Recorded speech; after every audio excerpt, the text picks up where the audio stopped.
J'ai un parcours à la fois dans l'analyse financière et dans la communication, puisque j'étais chez Publicis et j'ai créé une société de communication financière que j'ai vendue au groupe Havas.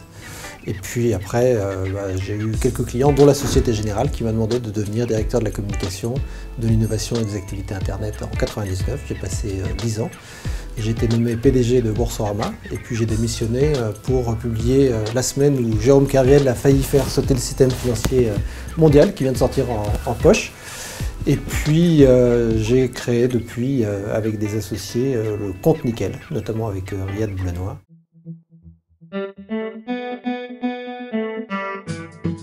Il a fallu mettre en place toutes les communications très focalisées, parce que les communications de crise, c'est focalisé, il faut se fixer des objectifs. On n'a pas comme objectif de renverser l'opinion en quelques semaines, on a comme objectif des clients, des collaborateurs, des actionnaires. On a mis en place des plans de communication par cible pour obtenir des objectifs qu'on a tenus. On a réussi à sauver la banque, à recapitaliser la banque et à relancer l'activité commerciale sans créer de phénomène de panique.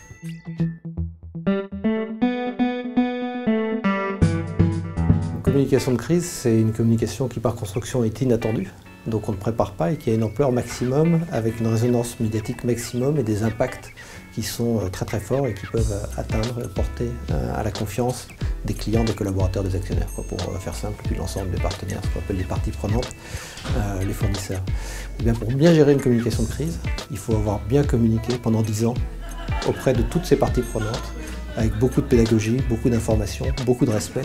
Et quand on a créé cette relation de confiance pendant 10 ans, on peut gérer une crise. Si on se réveille un matin avec une crise et qu'on n'a rien fait avant, c'est mort.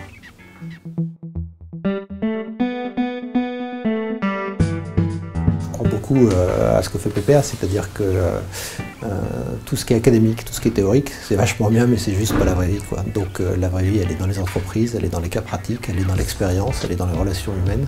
Et donc c'est évident qu'il faut faire un maximum de stages, que c'est les stages qui structurent la future carrière, et qu'il faut faire après de l'alternance, c'est-à-dire des premiers emplois, et c'est ça qui met le pied à l'étrier.